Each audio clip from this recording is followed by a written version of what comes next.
Olá, uma boa noite. Eu continuo me chamando Armando.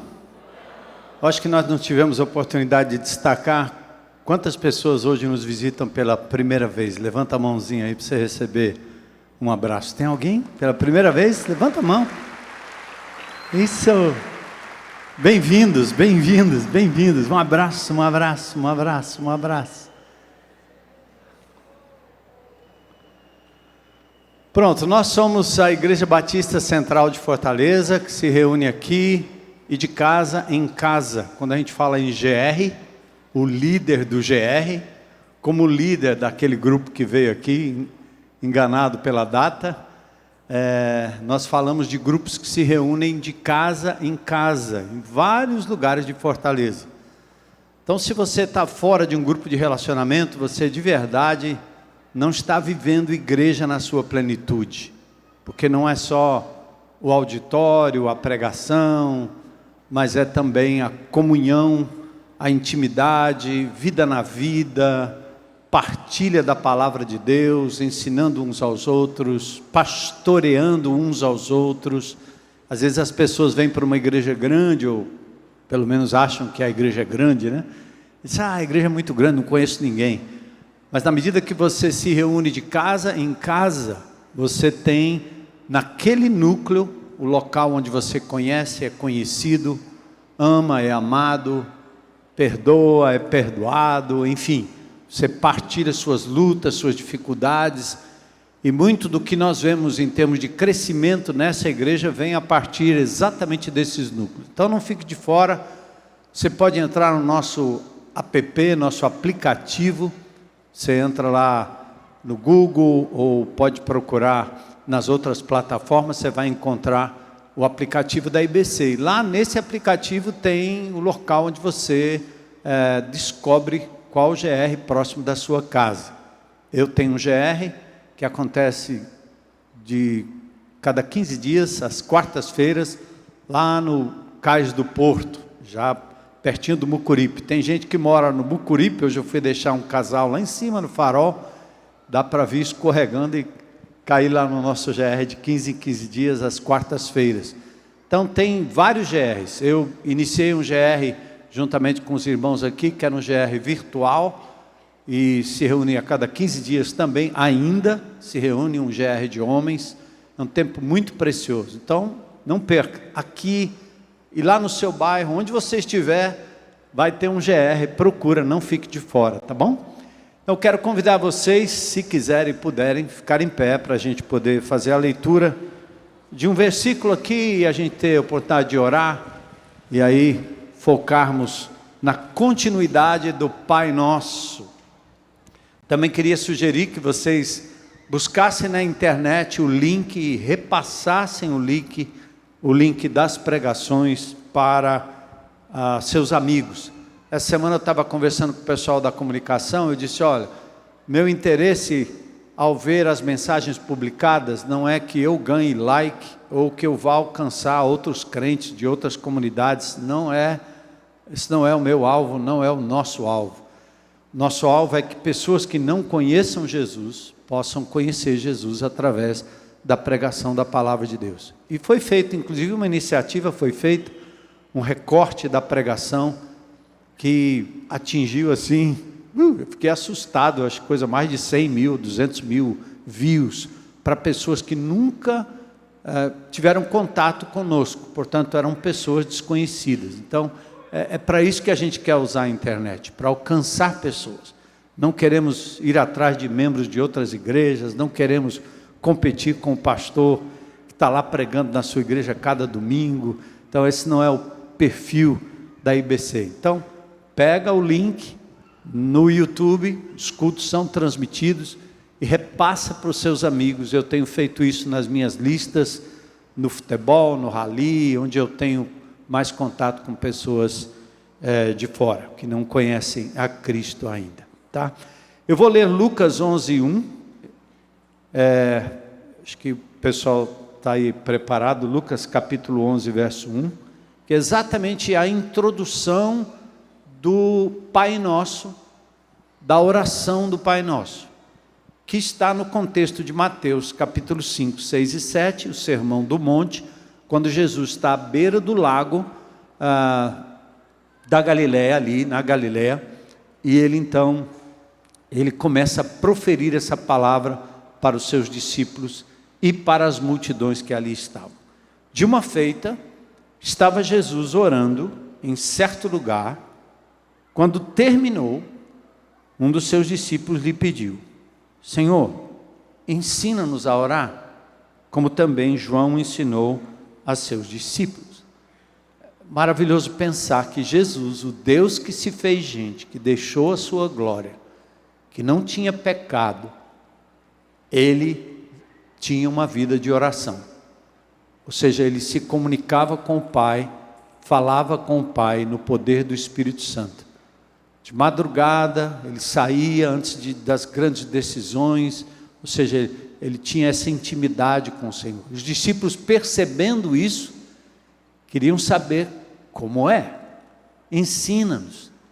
E quando Jesus responde, indica que nós podemos aprender a orar, crescer na oração. Então vamos orar nesse instante, pedindo que o Espírito de Deus nos ilumine e que a palavra de Deus fale aos nossos corações hoje à noite. Senhor, nós continuamos na Tua presença, Te adorando com cânticos tão poderosos, palavras tão profundas, que saem assim do âmago do nosso ser. Começamos exaltando o Teu nome, Elohim, El Roi, Jeová Nissi, Jeová Rafá, o caminho, a verdade, a vida, o grande eu sou. Como é maravilhoso reconhecer que um Deus tão grande, que criou o universo, se importa com a minha vida, a nossa vida em particular. Por isso nós nos achegamos a Ti em oração, porque lemos na palavra que o Senhor nos ouve. Porque agora nós temos acesso, temos a senha, o nome de Jesus. Ele abriu o caminho, Ele tornou a oração possível.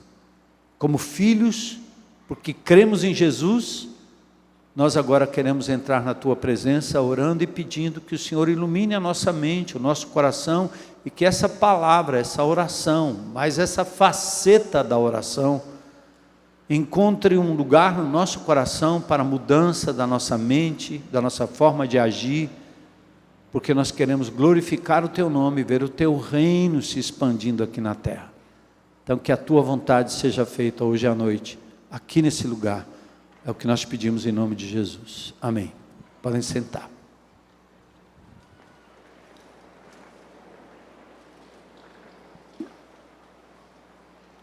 Bom, nós aprendemos no contexto da oração do Pai Nosso, que está em Mateus 5, 6 e 7, que a oração não é um modelo a ser repetido.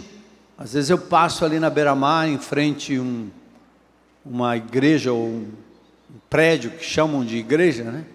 E eu vejo as pessoas ali balbuciando e repetindo uma oração. E isso às vezes me faz pensar, talvez eles não saibam o significado dessa oração. E Jesus mesmo, no texto de Mateus, capítulo 5, 6 e 7, principalmente no capítulo 6, ele vai ensinar que oração não é algo para ser repetido como os que não creem, que pensam que por muito repetirem serão ouvidos. Mas a oração do Pai Nosso é, acima de tudo, um modelo, que se você presta atenção na estrutura, vai balizar, vai orientar a sua forma de orar ao Pai. A gente tem ideia de que oração é para começar pedindo logo. Nós começaríamos: pão meu, perdoa-me, Senhor, protege-me, Senhor, a cidade está ficando uma loucura. E Jesus diz: não é assim. Primeiro você tem que santificar o nome de Deus. Primeiro você tem que reconhecer quem Ele é. Você tem que dar honra ao nome dEle. Depois você pede que o reino dEle venha, seja estabelecido aqui e agora. E depois a tua vontade. Então, primeiro, exercite isso. Se nós podemos aprender a orar, então exercite isso. Toda hora eu olho para o mar e vejo o sol, vejo os pássaros. Às vezes quando eu estou nadando ali na beira-mar, eu vejo os pássaros pescando, passando por cima. E tudo isso me leva a adorar a Deus. Eu não tenho que pedir nada, só tenho que agradecer a Deus e adorar a Deus. Então, crie esse hábito de ser grato e de passar um tempo só adorando a Deus pelo que Ele é, reconhecendo, elogiando. Então essa é a forma que Jesus nos ensina, anelando pela vinda do seu reino, porque a gente sabe, nós temos um reino terrível nas mãos dos homens, nas mãos do inimigo, mas o reino de Deus, ele num certo sentido, ele vem de uma forma muito clara e pessoal, e parece que a terceira perninha desse lado divino é exatamente o reino de Deus agora, não vindo no contexto da minha família, do meu bairro, do meu país, da minha casa, mas agora é o reino de Deus entrando lá dentro do meu coração. Tua vontade. Vontade é uma capacidade dada por Deus quando Ele nos criou. Fomos criados à sua imagem e semelhança, e Ele nos deu a capacidade de elaborar coisas, determinar o que nós queremos, o que vamos fazer, e até agir segundo a imagem e semelhança de Deus. Por quê? Porque Ele é um Deus que tem vontade. Ele quis criar e criou. Ele quis enviar o seu Filho e enviou. Ele quis salvar e salvou. Então Deus, ao nos criar, Ele não nos fez como robôs. Ele não poderia ter feito pessoas que só fizessem o bem, porque seria um robozinho. Também Ele não poderia fazer um ser humano que só fizesse o mal. Também seria um robozinho e seria contra a sua própria natureza. Então, Ele nos deu e nos criou com vontade, com a capacidade de escolha, inclusive de negar o próprio Criador. Isso é chamado também de arbítrio. Então é o exercício da vontade que vai nos permitir fazer escolhas que vão afetar quem nós somos, o que nós temos e o que nós fazemos. Nossas escolhas afetam também as pessoas ao nosso redor. Fique pensando quantas escolhas você já fez hoje. Algumas são involuntárias, você faz já no automático. Outras são escolhas mesmo. Você, ao dirigir para cá, ao vir para cá, você fez escolha. Ao sair de casa, você fez escolha. Você escolheu o que você queria comer hoje. Você escolheu as palavras que você iria dizer para as pessoas ao seu redor. Então, a Associação Americana de Psicologia diz que vontade é a capacidade do ser humano de fazer escolhas, determinar o seu comportamento, e isso independente das influências externas. Isso é muito importante. Inclusive o arbítrio, ele indica que nós somos responsáveis pelas nossas inclinações, nossos desejos, pensamentos e ações. E que isso não é determinado por fatores externos. Por que essa definição, que vem da boca de pessoas que não são evangélicas, de associações da ciência, do comportamento humano, fala desse jeito? Porque sabe que a nossa tendência natural é, sempre estamos culpando alguém pelas nossas escolhas. Ah, eu fiz isso porque você, eu fiz isso porque você, eu fiz isso porque ela, ele, meu pai, meu filho, meu irmão, meu país, meu presidente, meu juiz. Então, você está sempre jogando a responsabilidade das escolhas para alguém. Então, o arbítrio tem a ver com essa inclinação e desejo. Inclusive da vontade do arbítrio vem a ideia da moralidade. É a responsabilidade pessoal que você tem sobre suas escolhas. levando ao conceito do que é moral ou imoral, do que é bom ou do que é ruim, suas escolhas, do que é um bom senso ou falta de senso. É interessante que quando nós estudamos essa ideia de vontade, e a Bíblia está repleta disso, por isso a oração do Pai Nosso vem a vontade, vem a palavra vontade, tua vontade, seja feita a tua vontade, Senhor. Aqui a oração está também dizendo que não existe determinismo. O que é determinismo? Essa é a ideia de que você diz assim, eu fiz porque tinha que fazer, eu fiz porque eu não tive escolha, eu fiz porque era para acontecer. E alguns indivíduos creem até nessa ideia do karma, eu sou o que sou porque é um karma, eu estou cumprindo aqui o meu karma. É um conceito de que tudo acontece conosco de forma já pré-determinada e você não tem como evitar. E aí de novo você se exime da responsabilidade sobre as escolhas que você faz. Come mal, vive mal, pensa de forma errada, vê o que não presta, anda com pessoas que não prestam, e depois você vai culpar alguém menos a si mesmo. E muitas pessoas acham então que é uma questão de karma. É minha sina, isso tinha que acontecer.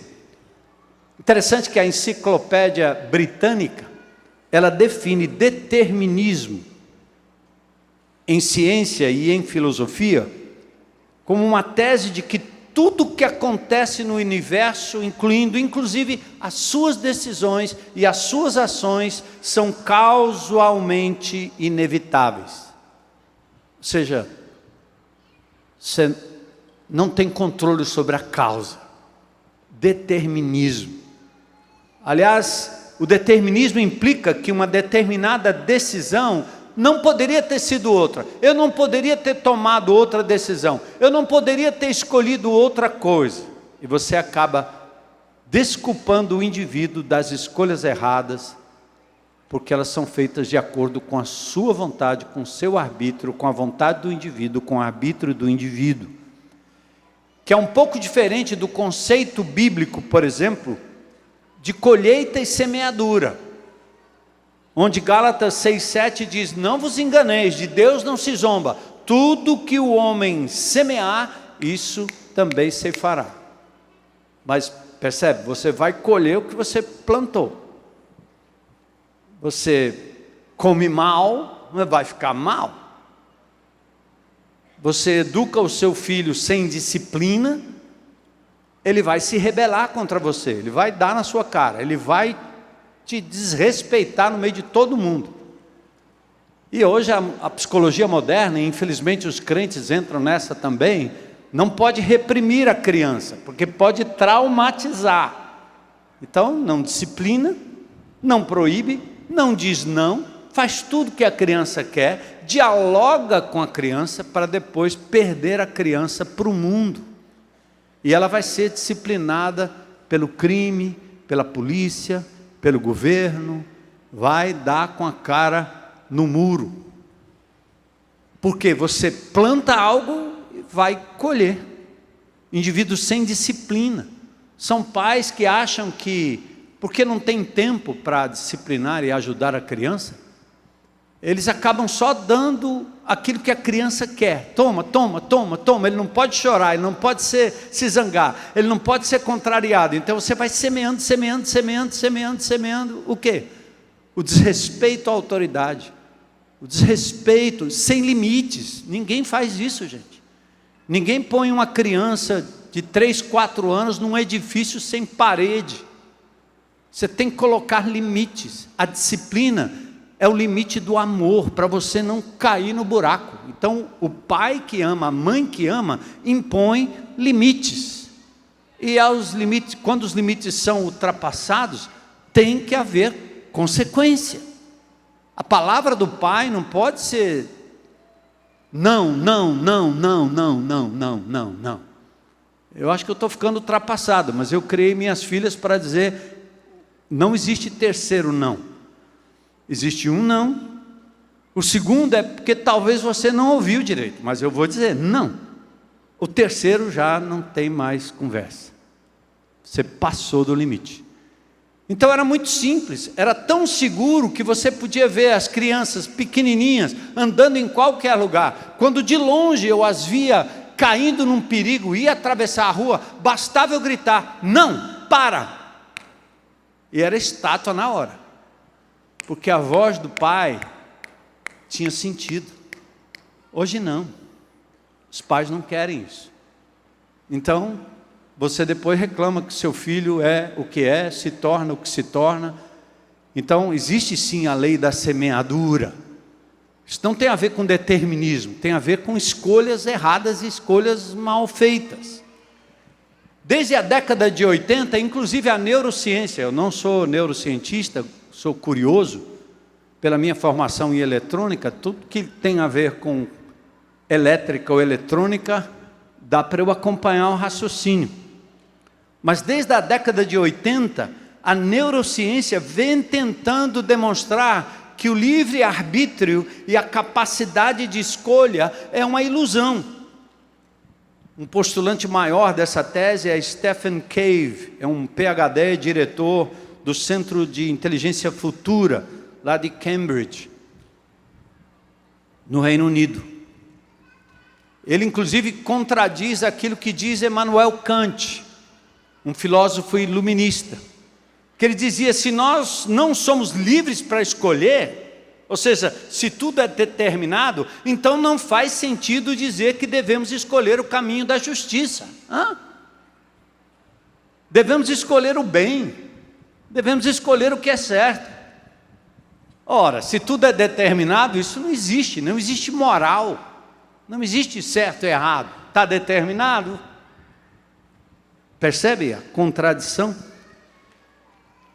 E apesar da complexidade do que acontece no nosso cérebro, a neurociência, que já nos escaneou, né, já colocou todos os fiozinhos para tentar colocar ali no visor o que acontece com as nossas conexões neurológicas, ela consegue detectar que exatamente no córtex pré-frontal, aqui atrás da testa, é o lugar da decisão. E alguns até dizem, mas esses impulsos aqui são provocados por outros impulsos lá atrás. Então, já é determinado. Não, faz parte de todo o complexo divino, dessa coisa fantástica que o ser humano nunca vai conseguir reproduzir. Com toda a inteligência artificial, ele não consegue reproduzir a complexidade do cérebro, por mais que ele estude. Então, Deus nos fez com a capacidade de escolha. Você pode escolher, exercer a sua vontade. É verdade que às vezes você pode provocar no seu cérebro algumas coisas que vão te levar a fazer loucuras. Por exemplo, é conhecido que pessoas que têm câncer de pele, um melanoma, se ele entra na corrente sanguínea, ele pode ir para o cérebro e provocar tal loucura nas conexões cerebrais, que o indivíduo pode se tornar um assassino, ele pode se tornar um pedófilo, ele pode fazer loucura. É como a bebida, é o que a bebida faz no cérebro do indivíduo.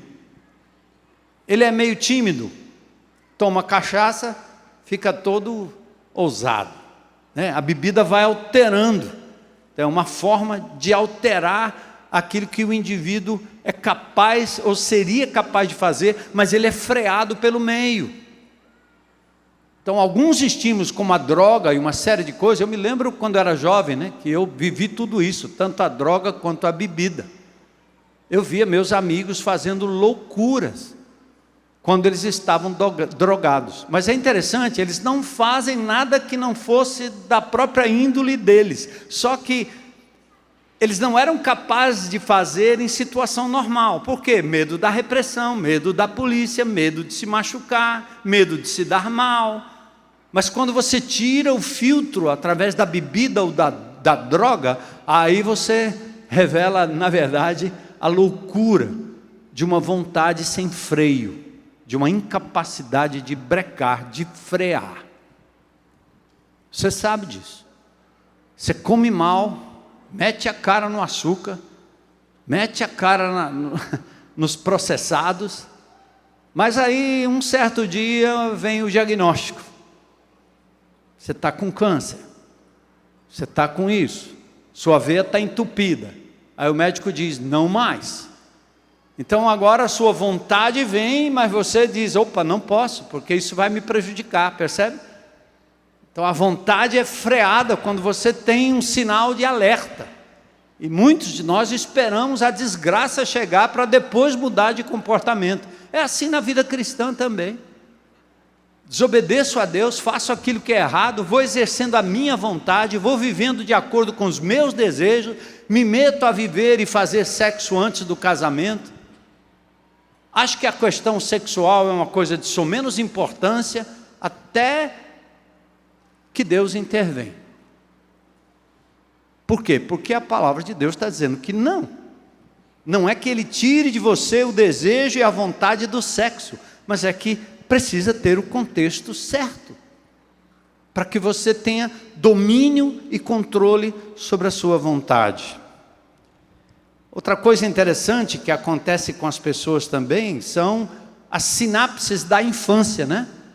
Coisas que hoje você decide de acordo com aquilo que na infância você aprendeu, passou ou entendeu. Então, seu pai, sua mãe que diz, seu moleque, você é um vagabundo, você não presta, ou seu menino feio, ou bicho lesado.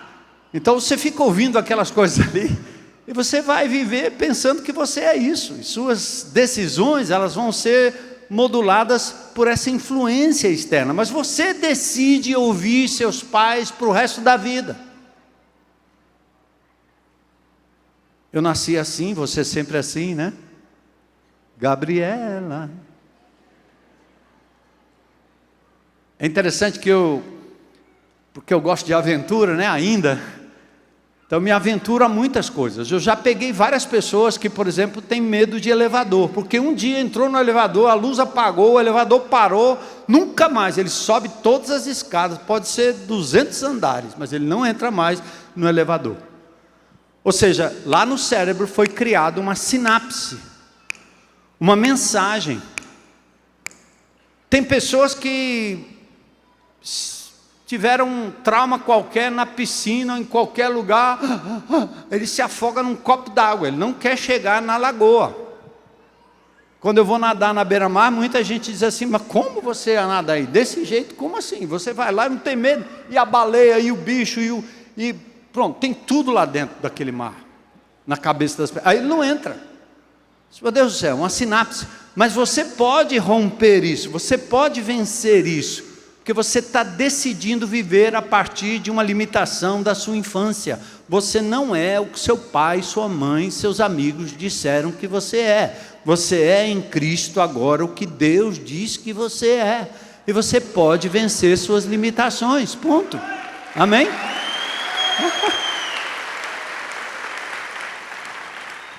Eu me lembro de uma amada irmã que tinha medo de altura, né? Eu tenho medo.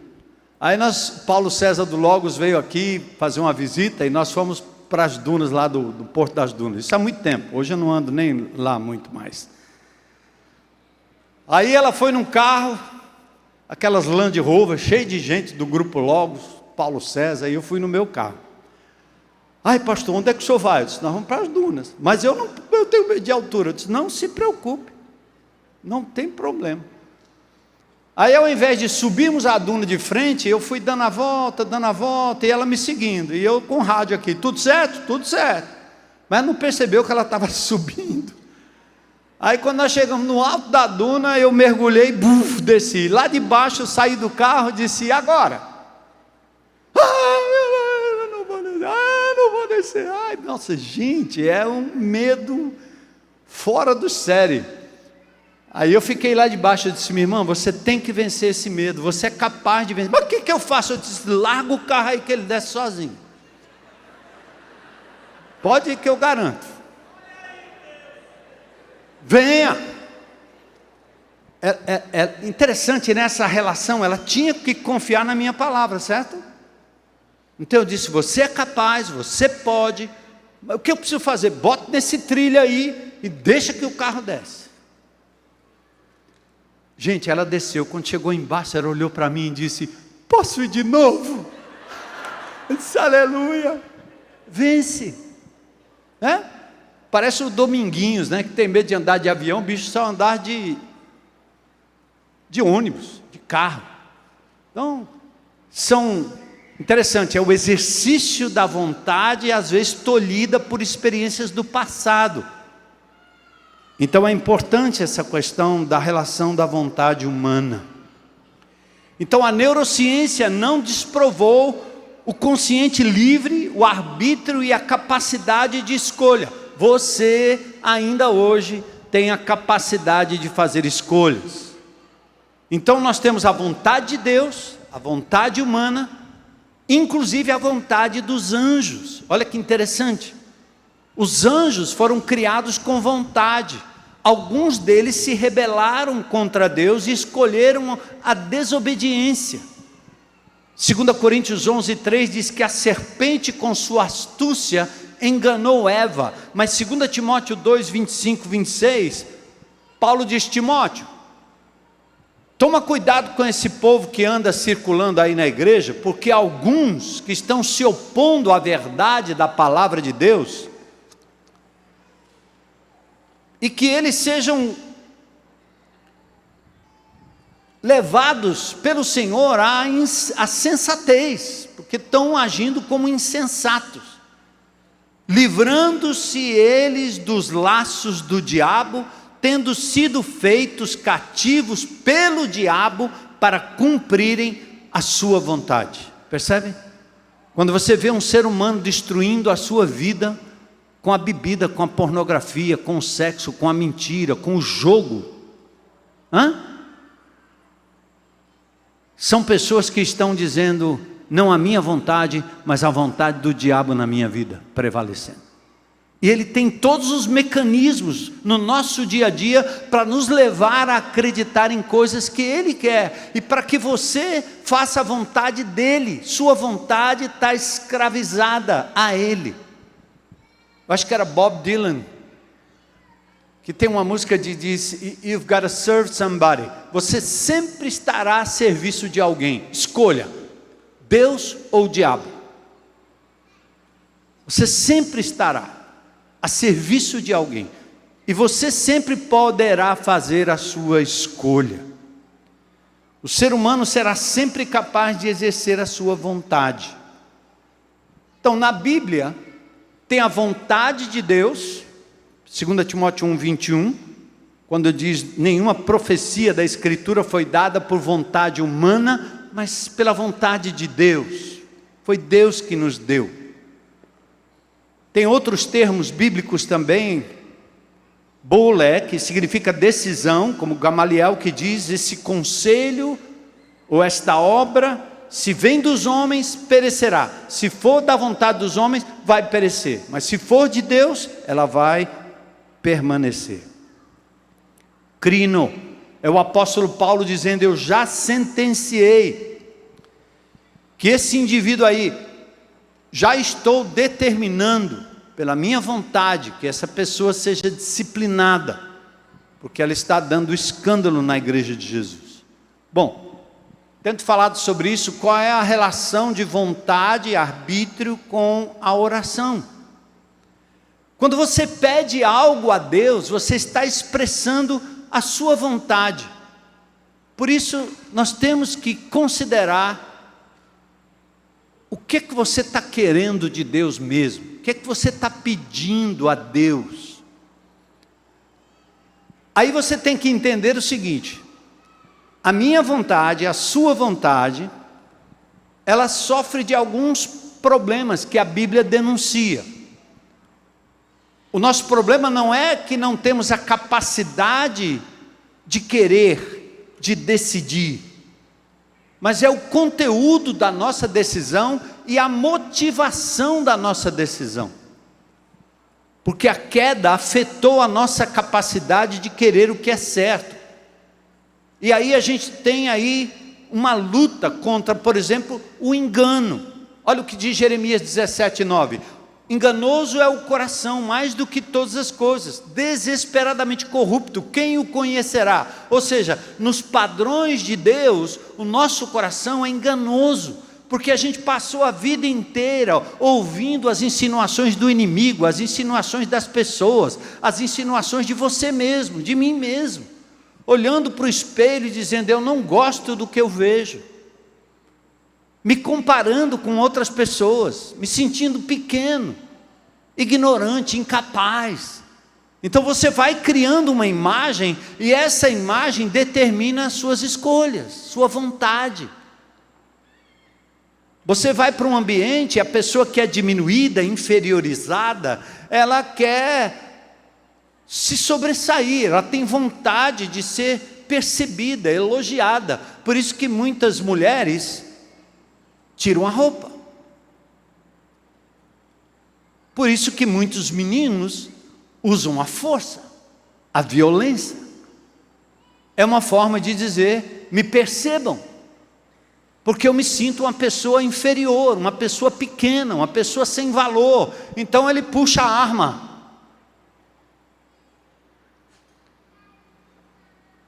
Porque é uma forma de se impor.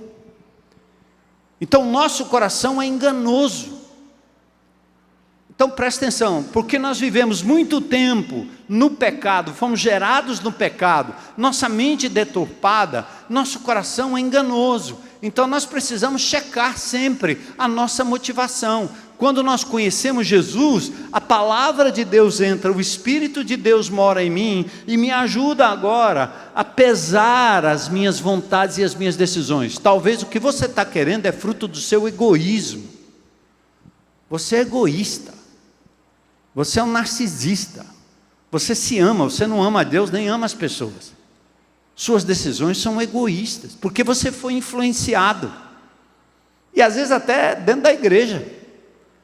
Por quê? Porque abandona a palavra, é aquela luz que entra para mostrar quem somos. Efésios 2:3 diz que o nosso coração e pensamento é corrupto, porque nós fazemos a vontade da carne e dos nossos pensamentos, carne no sentido do que o corpo carnal quer, sem Cristo. Tiago, lembra de Tiago? Nós falamos sobre isso no pedido correto, Tiago 4:3, vocês pedem e não recebem porque pedem mal, pedem para esbanjar nos seus próprios prazeres. Então essa ideia terrível de se aproximar de Deus só para obter coisas, gente.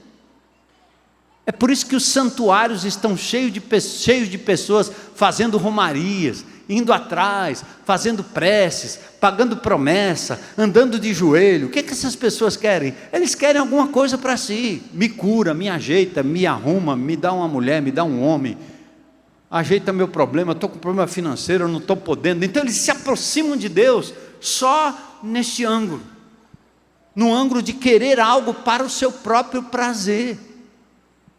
Não aprendem o que é contentamento, não aprendem a agradecer. Nós vamos aprender, né, do pão nosso, né? Não é suficiente o que nós temos, nunca. E aí nós usamos a religião para isso.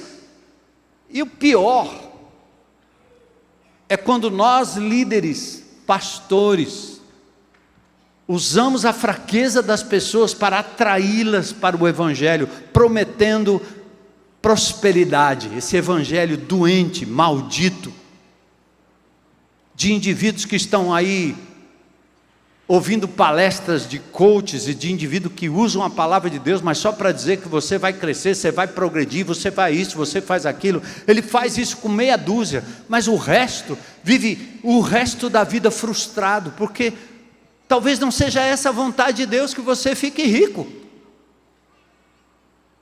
mas que você esteja contente com o que Deus está lhe dando, que você seja grato com o que o Senhor está lhe dando. Se Ele quiser acrescentar, Ele acrescenta, é trabalho, simplesmente trabalha, faça a sua vez. Mas como é que eu posso prometer aqui? Não. Por isso nós falamos em perda. Quem perde, ganha com o Senhor. Então o coração precisa ser examinado, ele é egocêntrico. Romanos 1:21 diz que os homens se tornaram nulos nos seus raciocínios e o coração ficou insensato. 2 Timóteo 2:24 diz de novo aqui, eu já li esse texto, escravos do diabo para cumprir a sua vontade. Presta atenção, amado. Nós não sabemos o que é melhor, nós não conhecemos os pensamentos e as intenções de Deus, por isso que nós precisamos da palavra. Geralmente, nós chegamos na igreja e nós temos assim, pensamos assim, o meu nome, o meu reino, a minha vontade. E a oração do Pai Nosso nos ensina exatamente o contrário. O que é que nós temos que orar? Pai Nosso que estás nos céus, seja feita a tua vontade. Faça-se a tua vontade. T.W. Manson, nos ditos de Jesus, na página 169, ele diz: há um aspecto do reino de Deus que vem no tempo e no lugar onde a vontade de Deus é reconhecida e obedecida. Não tem coisa melhor do que a gente estar em sintonia com aquilo que o fabricante disse sobre mim, sobre você. A pior coisa é você pega um utensílio que chega na sua casa, um eletrônico, uma coisa qualquer, um computador, você começa a mexer e dá tudo errado. E aí, qual é a saída? Leia o manual. Quando você lê o manual, quem fabricou sabe exatamente como deve funcionar. Esse dia eu ajudei um irmão em Cristo, eu acho que ele está até aí, o carro deu problema, era um carro de competição, e deu problema para lá, e deu problema para cá, e deu problema para lá, e problema para lá, e problema para cá, e ninguém descobria, e papapá. Aí, você pode me ajudar? Você fala inglês? Sim, eu vou entrar em contato com o fabricante lá nos Estados Unidos. Aí, antes de entrar em contato com o fabricante, eu li o manual. Quando eu li o manual, eu disse: fizeram desse jeito? Ele diz: eu acho que não. Então, pelo menos tenta. Aí levou a tradução do que era para fazer, fez o procedimento como o fabricante tinha dito que era para funcionar daquele jeito. Aí ligou depois dizendo: está funcionando, está funcionando, está funcionando. Já viu que você anda descompensado? Não está legal? Não está rodando bem? Está vendo que a tua vida está complicada? É muito provável que você não está lendo o manual. Viu?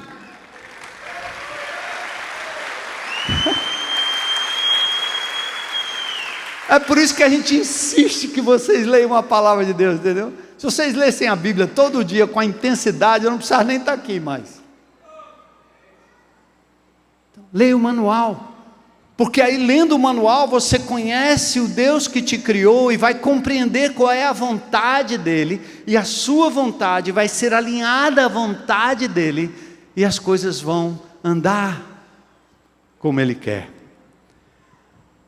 Porque, como é que você sabe a vontade de Deus? Outra pergunta que você pode estar fazendo: então quer dizer que eu não posso ter vontade? Não, é? Pode. Mas entende que o pecado deturpou a nossa capacidade de fazer as coisas e ter vontade? Às vezes a gente nem percebe.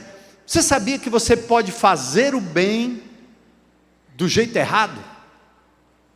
Nós já tivemos aqui nessa igreja, e deve ainda ter pessoa no nosso meio, que ajuda a gente, ama a gente, cuida de gente, dá dinheiro, dá comida, aconselha, faz um bocado de coisa, mas a intenção do indivíduo lá no coração é tornar essa pessoa refém. Chega uma hora que ele vai cobrar: ei, agora você pode me ajudar aí? Agora é a sua vez, eu fiz para você, agora você faz para mim. É igual aniversário, não é assim aniversário? Vocês não vão a aniversário? Aniversário de menino, nunca vi. Quem tem muitas amizades, né? O pobre coitado. Eu não sei se ele compra o presente porque quer receber quando o filho faz aniversário, ou se ele quer retribuir porque fez aniversário, ganhou o presente e agora tem que retribuir, não é não? Aí você sai comprando, seu coração não está nem aí, você está achando ruim, às vezes você não tem nem o dinheiro, mas você sai dando. Então às vezes nós fazemos a coisa certa com a intenção do coração errada. Você abraça, o que você está querendo? Ganhar a consciência do outro. Você dá alguma coisa, mas você está querendo alguma coisa então, porque o nosso coração é corrupto. Você conhece algum governo que faz isso? Todos eles. Mantém o povo na ignorância, mantém o povo na ignorância, mantém o povo sem nada, mantém daquele jeito, porque quando chega na época de eleição, o dinheiro rola. E compra a consciência da pessoa. Isso que a gente chama de integridade. Precisamos ter integridade. O que é integridade? É a intenção que pode ser checada diante de Deus. E quem é que checa? É a palavra através do Espírito. Por isso que o salmista diz assim: sonda meu coração, para ver se a minha vontade ela é legítima. Você pode ter vontade, mas examine a sua vontade. Porque Deus não quer frustrar a sua vontade, mas Ele quer nos dar o reino. Olha que coisa linda. Mateus 7:21. Ele diz: nem todo que me diz Senhor, Senhor entrará no reino dos céus, mas aquele que faz a vontade do meu Pai. Quem entra no reino de Deus, quem pode dizer o teu reino venha, é aquele que se submete à vontade de Deus, que abre mão da sua vontade pela vontade de Deus.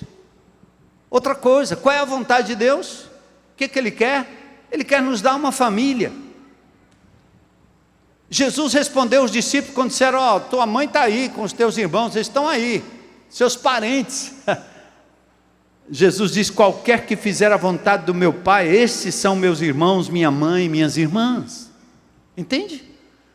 Quando você faz parte da igreja de Jesus, seus parentes, sua família, são aqueles que são discípulos de Jesus, fazendo a vontade de Jesus. Minhas filhas estão longe, meus netos estão por aí, mas eu tenho tantas mães, tantos pais, tantos irmãos, tantos filhos, tantos netos, no meio do povo de Deus. É muito lindo isso.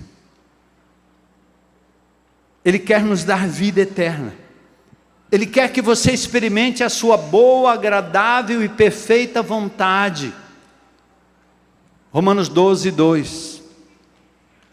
E aí eu quero trazer para você uma cena, porque Jesus é o centro, Jesus é o exemplo maior. Lucas 22:42. Olha que interessante.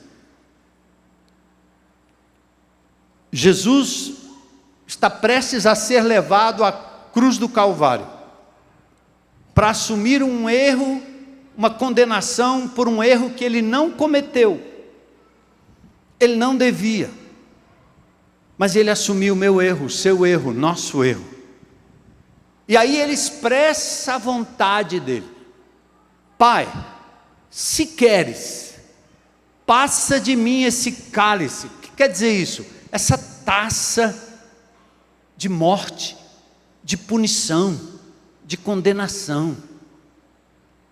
Passa de mim essa coisa amarga da cruz, da morte, sem que eu devo. Tem outro jeito, Senhor? A minha vontade é que agora vai ser expressada de uma forma muito linda, muito clara, muito honesta. Se possível, passa de mim esse cálice sem que eu beba. Contudo, não se faça a minha vontade, mas a tua vontade. Estão entendendo, gente? Que mesmo a vontade legítima, ela tem que ser submetida à vontade de Deus. Checa, irmão. Você quer, é bom, é gostoso, dá prazer, mas será que é o que Deus quer para você? Um namoro, um casamento, um relacionamento, é isso? Você checou se Deus quer? Então vamos caminhar na oração do Pai Nosso, aprendendo a submeter a nossa vontade, pelas razões que eu já coloquei aqui, que o coração é enganoso, que é difícil a gente acertar, que nós temos influências, não que nos tire da responsabilidade, mas somos influenciados a tomarmos decisões e queremos coisas que não são boas. Para que você faça como Jesus, submeta-se à vontade do Pai. Jesus não teve que anular a sua vontade, ela foi explicitada, porém a sua determinação maior foi o querer cooperar com o plano do Pai para a sua vida. Nesse caso, a vontade humana legítima e impecável se submete à vontade daquele que planejou dar o seu Filho como sacrifício por nós. Eu me lembro da minha filha, a mais velha, adolescente, chegou para mim e disse: pai, eu tô gostando de um rapaz. O pai, machão, né? Eita, quem é esse gavião aí? Eu vou dar um supapo nele. Sai daqui, meu. Mas eu olho para ela assim, eu disse: não, eu tenho que reconhecer que o sentimento de um adolescente amando uma outra pessoa é um sentimento legítimo dado por Deus. Minha filha, que maravilha. Espera aí, maravilha esse seu amor que está brotando aí no coração. Lá vem um concorrente desgraçado, mas tudo bem. Então, eu fui elogiar, porque é legítimo querer, não é? É legítimo gostar, é legítimo amar. Eu não tinha que censurar. Para com esse sentimento, deixa isso para lá, menina. Quando você tiver 18 anos e adiantar, eu não ia tirar do coração dela nunca. Mas eu tinha que entrar e me fazer parceiro dela e dizer: é lindo isso, porque Deus lhe deu essa capacidade, amém? Só que ela estava, quando ela disse, o cara era um drogado.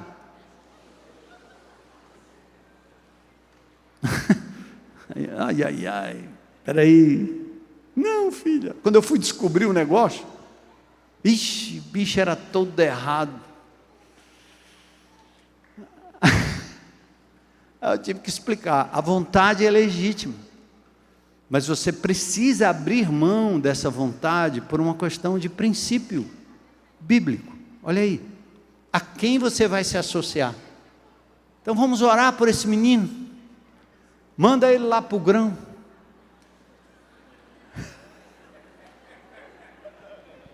Não tinha o grão naquela época, né, João? Mas entende, a vontade legítima, mas o desenrolar dessa vontade poderia ter sido um desastre naquele momento da história, tá? Assim é aquele bolo que você vê assim, gostoso, legítimo. Aí você diz assim, salada ninguém merece, mas quando a minha mulher bota um molho naquela salada, ai, e quando ela faz uns negócios que é doce, porque doce é um negócio que o paladar da gente, né, detecta, é bom, dá prazer, não dá? Aí ela faz o negócio e o bicho do doce não entra na minha corrente sanguínea, dando um pico doido de insulina, não, ajeita, então dá certo. Então de vez em quando o docinho legítimo dá certo. É você adequando a sua vontade àquilo que é o melhor para você, e na vontade de Deus ainda mais. Então, vamos lá. Oração implica numa decisão. Então nós estamos orando o Pai Nosso e dizendo: Senhor, faça-se a tua vontade. E talvez em João 4:34 tenha o cerne dessa questão, quando Jesus diz assim: a minha comida consiste em fazer a vontade daquele que me enviou e realizar a sua obra. Olha o que Jesus está dizendo. Então, amados, decida pela submissão. Salmo 143:10. Ensina-me a fazer a tua vontade, Senhor. É algo que você tem que aprender. Isso quer dizer a crucificação do eu. Isso quer dizer, já não sou mais eu quem vive, mas Cristo vive em mim. Então, a princípio, é uma renúncia, é tomar a cruz, é dizer não para a sua vontade. Depois decida renovar o seu HD, a sua memória. Decida renovar as suas experiências. Romanos capítulo 12. Sacrifício vivo, santo e agradável a Deus, renovando a sua mente. Como? Não é a internet, é a palavra de Deus. Renova a tua mente e decida agir. Eu gosto de um texto, Mateus 21:31, que diz que tinham 2 filhos. Um disse que ia trabalhar, mas não foi. O outro disse que não ia, mas foi. Qual dos 2 fez a vontade de meu pai? O que foi? Ou seja, talvez ele tivesse com vontade, a vontade dele nem era ir trabalhar, mas de repente ele decidiu e disse: eu vou. Obedeceu o pai e foi. É assim às vezes na nossa vida. Às vezes é amargo, mas Deus está pedindo. É como um remédio. Às vezes é algo que você tem que se acostumar mesmo. Então esse é o desafio. Procurar compreender a vontade de Deus, buscar a sua vontade, aperfeiçoar em todo o bem para cumprir a sua vontade. Então, amados, concluindo, temos um pai e temos uma escolha.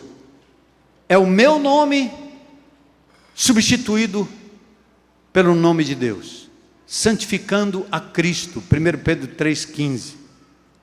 É o meu controle, o meu reino pelo reino de Deus. E aí a gente vive como servo. E é a minha vontade pela vontade de Deus. Olha o Salmo 48. Coisa linda esse salmo. Pessoal do louvor, pode entrar. Quando o salmista diz, lá embaixo, cadê? Agrada-me fazer a tua vontade. Eu tenho prazer em fazer a vontade. Nem sempre. Meu pai me pedia para fazer coisas que eu não tinha prazer.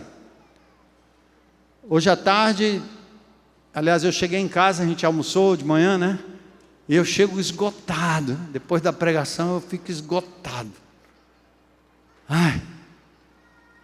Aí quando eu vou deitar no sofá, minha mulher: Benzinho, vamos limpar esses vidros aqui.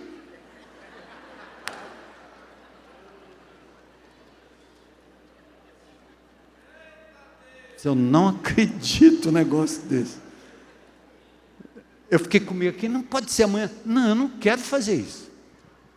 Aí ela pegou um produto lá e me deu o produto. Aí eu comecei, passei, aliás, ela passou, depois eu passei também.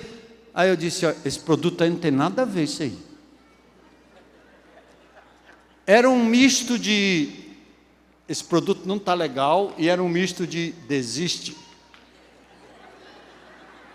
que eu não estou com vontade. Aí ela insistiu: então qual é o produto? Aí eu disse: Senhor, eu tenho que fazer algo agora por ela, por amor a ela. Foi não, bem? Aí eu disse: aquele produto. Aí ela trouxe o produto. Meu irmão, eu limpei, ficou uma beleza.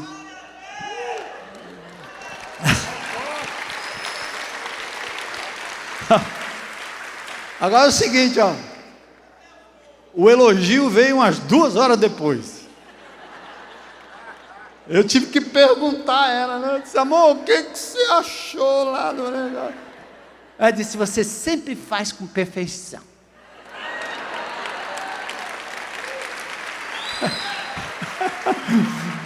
Eu vou terminar aqui. Aí eu digo para ela sempre o seguinte, porque minha mãe, dona Judite, aquela mulher desse tamanho, baiana, ela me levantava pela orelha e eu tinha que lavar a louça, eu tinha que fazer tudo tinha que brilhar, sabe, o sapólio com o bombril, as panelas brilhando. Eu sei fazer direito. Não é porque eu gosto, não, é porque a Judite me ensinou. Ou faz, ou apanha, bicho. E tudo era para fazer perfeito. Então, quando eu estava fazendo, eu estava lembrando da minha mãe. É a Judite. Quando terminou, ela disse, você fez tão... Depois que ela disse, foi tão perfeito, eu disse, eu a Judite buzinando no meu ouvido.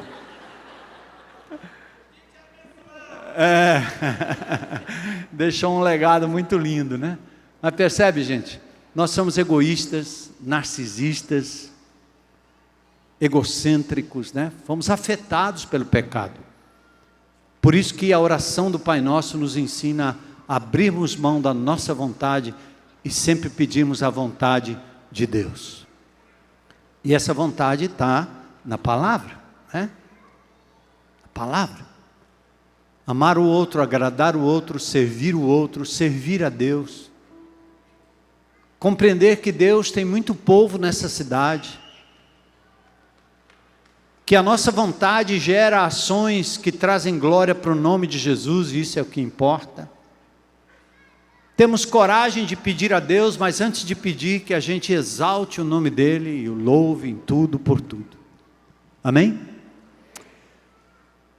Tem alguém que hoje à noite gostaria de dizer, Jesus, chega, eu já fiz tudo que estava dentro da minha vontade. Eu quero submeter a minha vida à tua vontade. Faz a tua vontade na minha vida, eu me entrego. Que o Senhor seja o meu Senhor, meu Salvador. Perdoa-me por já ter feito tanto, baseado no meu egoísmo, no meu querer, na minha forma de ver a vida. Tem alguém hoje à noite coragem para dizer, eu quero entregar minha vida a Jesus? Tem alguém? Levanta a sua mão onde você estiver. Glória a Deus.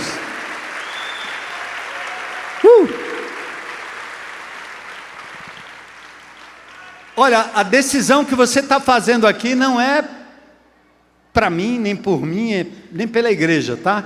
É pelo Senhor que conhece o teu coração e vai entrar na sua vida agora, já entrou.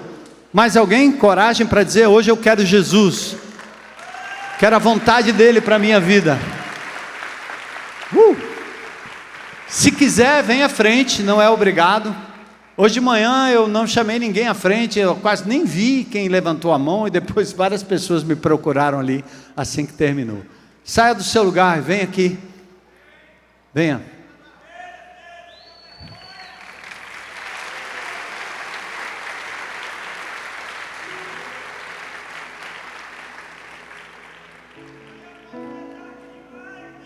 Glória a Deus. Hoje de manhã foi um jovem de 9 anos, um menino de 9 anos, foi lá e disse, eu entreguei minha vida a Jesus. Deus abençoe, queridos.